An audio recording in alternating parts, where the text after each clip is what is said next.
Planning a video game level requires a lot of thought and attention to detail.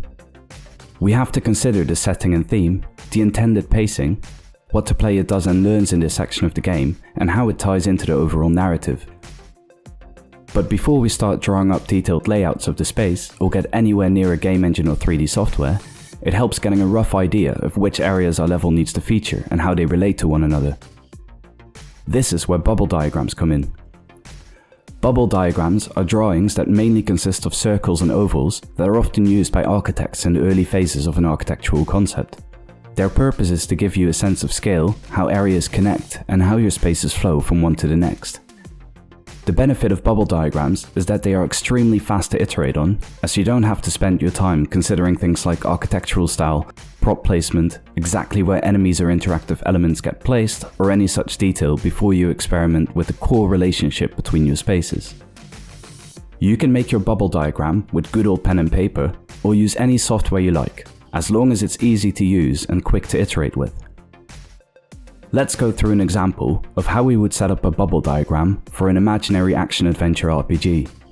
In this section of the game, the player enters an ancient temple in which they're meant to obtain a dash ability. The player is also supposed to learn how to use the dash ability, face new enemies against which the dash ability is useful, solve puzzles revolving around dash, and face off against a boss enemy where dashing is the key to victory. We'll start off by laying out the required rooms linearly. In theory, this setup would work as everything is in the correct order, and the player is forced to use the dash ability before continuing, ensuring that they at least know how the dash ability works. However, handing the player the dash ability right away is very unsatisfying, and I'd prefer to have more build-up towards acquiring the new ability. Let's add an entrance hall where we show the treasure lying ahead, but it's unreachable as the path is blocked by a white chasm. We can now introduce a side path where the player faces off against some basic enemies, and maybe even a second step where we introduce the player to one of the new enemies against which dash is more effective. This will be challenging, making the acquisition of a new ability more rewarding because it had to be earned. It will also underline how useful the dash ability is later on when the player faces more of this enemy type and can take them on more easily with this new power. Looking at the current state of our bubble diagram, I see an opportunity to open up our environment a little bit with a vista, which gives the player a glimpse of the catacombs and the challenges that await them. With this addition, the player also needs to dash over the two earlier introduced chasms and gets an additional practice opportunity with the new ability in a safe environment before facing more enemies. I'll also tidy up the graph a bit by introducing icons, leaving more room for future annotations.